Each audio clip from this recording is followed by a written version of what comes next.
Shana Tova, everyone. Over the past few weeks, we've been cleaning out bookshelves in our house. Judah is now 8 and reading chapter books. And as we contemplated a potential year of school from home, we realized that it was time to give away some old books. Lots of old books. We had shelves spilling over with sentimental favorites that never get cracked these days.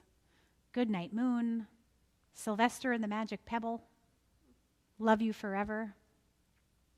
Books sitting on their sides, shoved in and bent, upside down, spines backwards. It was time to do a big clean out. But how do we choose what stories are worth holding on to and what stories need to be released? Which stories are no longer serving us and which ones will we always hold close even if we need to let them go? And when, as people, as families, as communities, is it time to write new stories to reflect where we are going rather than where we have been?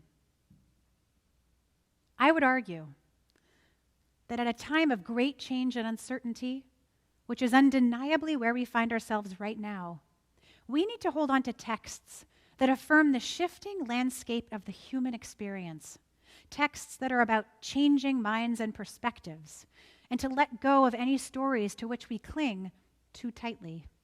We need stories firmly planted in the gray wilderness of humanity rather than in anything black and white, in order to find ourselves the answers to how we are meant to navigate the vast unknown that is America 2020.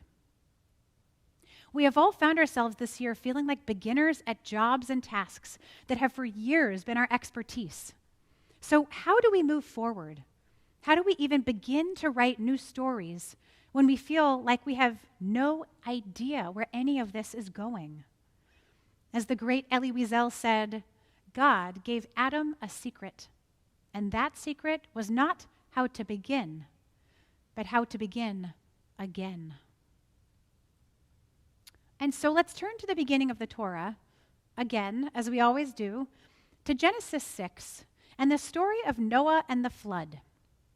In this story, God realizes that the human beings that God created back in the garden were not so good after all. And God has a change of heart. Vayinachem Adonai ki asa et ha'adam ba'aretz. And God regretted having made human beings on the earth. Vayit'atsev el libo. And God's heart was saddened. What follows, of course, is that God destroys nearly all of humanity in response to this regret, in response to our great wickedness. Vayinachem, God regretted. But Rashi, the great medieval rabbi and commentator, flips the tables on this interpretation. He points out that the root for regret, nun, chet, mem, is the same as the root for comfort. Nachamu, Nachamu, the prophet Isaiah says, comfort, oh comfort my people. What is the connection between comfort and regret? The connection, Rashi says, is that within that regret, God's thoughts turned from divine mercy, from comfort at these beautiful humans who were created to keep each other company, to divine justice, to regret, to retribution. God's mind, God's perspective is changed in that moment, and the whole of Torah along with it. So what then is comforting about changing your mind? What exactly is Rashi getting at? He's suggesting, according to Rabbi Jan Orbach, that knowing is less comforting than learning, even for God. Or, put another way, that learning and changing our minds and opening up our perspectives is the way in which we reflect God's oneness in the world. The way we can best emulate God's presence is not to see the world in the way we always have, but to wake up and see when it's time to open our eyes and start reading new books and writing new stories, to find the comfort and regret and humility in the need to begin again. If there was ever a time for us to do that, The time is now. We are in a time of unprecedented, uncomfortable, catastrophic instability, the likes of which none of us has ever experienced before. And catastrophe is by nature terrifying. But it is also our inherited historical norm. We would not have the Talmud if the Second Temple had not been destroyed. We would not have our modern Siddur if sacrifices had not been eliminated. There is always rebirth after destruction, whether that destruction is literal, physical, or mental, whether lives are lost or perspectives are forced to change. No one welcomes catastrophe, but it comes to force us to reinvent our communal narratives. We are in a period of tremendous uncertainty and change, which is bringing out the worst fears and behaviors in many people. But what else, my friends, is also being birthed at this time? I would argue that we are also giving birth during this incredibly difficult period in our history to our power to rebuild the world. One person, one perspective, one narrative, one community at a time. So let's start right here at CBT. I've been serving this community for 17 years. And I have been proud of CBT throughout those years for being an open-minded, creative, and welcoming place, especially when it comes to interfaith families and egalitarian values. That foundation was laid down by our founding rabbi, Rabbi.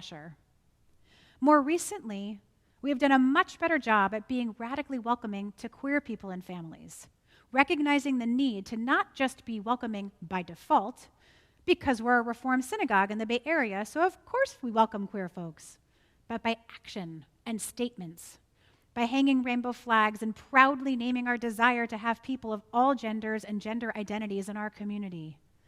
You are welcome here, no matter who you are or who you love. I love that about us. And slowly, but steadily, more queer people are joining our community because of it. And I'm now going to share a statistic with you that was shocking to me when I heard it, because it laid bare one area in which we in our beloved community need to do some deep and serious narrative revision. Here it is.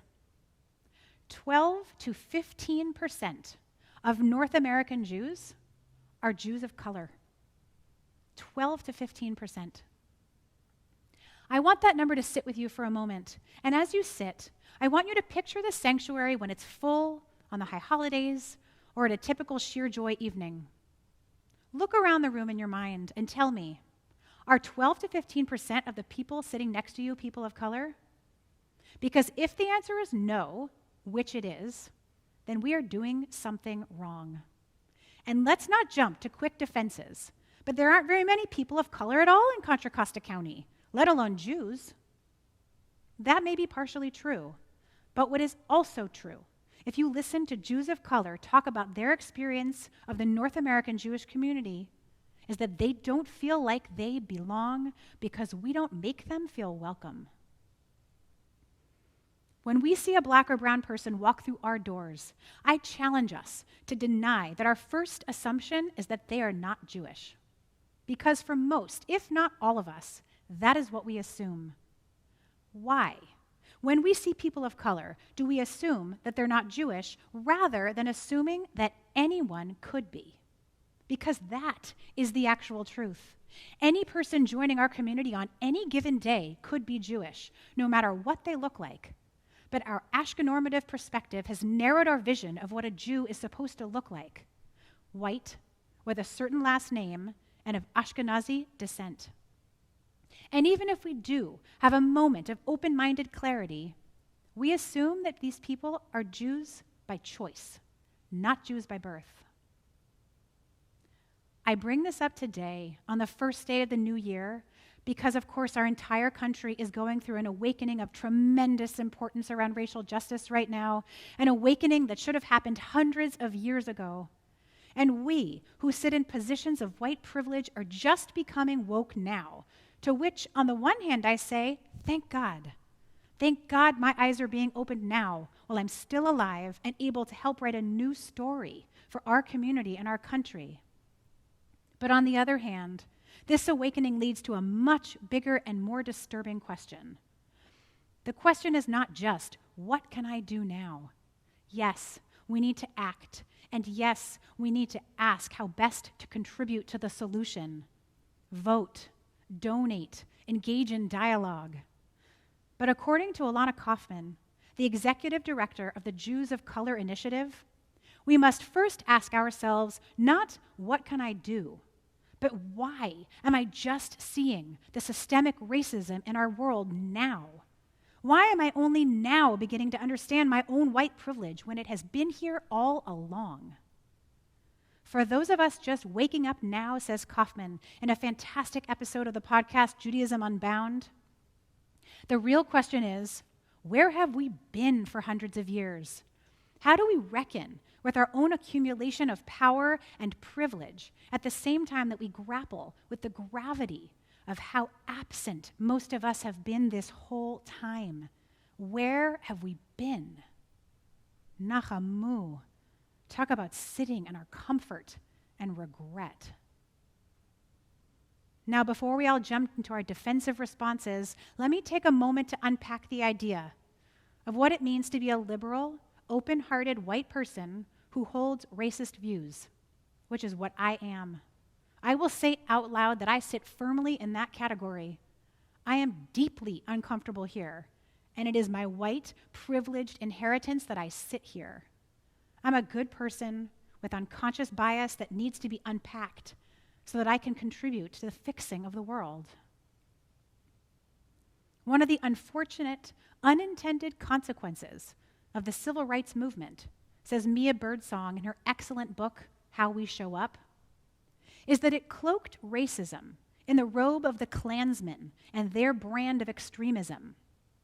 White folks get defensive when they're confronted with their racism because we associate it with segregationists and burning crosses. So let's just be clear here, she says. If you're a white person who grew up in America or any number of other countries, you benefit from white supremacy and hold racist views. That doesn't make you a bad person. None of us are all bad or all good. It does mean you have some work to do to reduce the harm racism causes people of color and to free yourself. We have some work to do, friends, to free us all. The irony, of course, is that as we welcome more and more interfaith families with open hearts and minds, out of a desire to cultivate a growing, flexible Jewish community, we are, by definition, also welcoming future generations of more Jews of color. And yet, we have failed to address the interracial piece of the Jewish puzzle. Interfaith, we've been comfortable with for decades. But what are we doing to ensure that the children of interfaith and interracial families feel comfortable growing up in our synagogues? 1 million Jews don't feel welcomed, Kaufman says. 1 million Jews we aren't seeing. If we label it racism, people get defensive. So do we label it racism? Ashkenormativity? So many Jews want to be welcomed into the community, and we aren't owning the ways in which we aren't welcoming them, even as we are desperate not to lose any Jews. What harm are we continuing to cause as it relates to racism? These are the questions that I challenge us to ask ourselves this year, the questions that lie at the heart of the new narratives that we have the privilege of writing together. Can we throw out the books that say, this is what a Jew looks like? That is not. This is what a racist looks like, and I am not a racist. What would it mean to deeply examine our communal story and to use this time of discomfort and change to write a new chapter for ourselves at CBT? A chapter that says we have a lot to learn, to own up to, if we want to be a community truly built on justice for all, not just for folks who look like us. A chapter that says we own the comfort we've been sitting in and the regret, just like God did, and that change must come from that gray and conflicted place. What would it mean to say that we are the agents of tikkun, of fixing what is so deeply broken within ourselves and in the broader world? Without community, there is no liberation, writes poet Audre Lorde. And to that I say, amen. Community has the ability to liberate us because we hold each other accountable. But in order to hold a mirror up to one another, we have to discard many of the binaries that we cling to for comfort.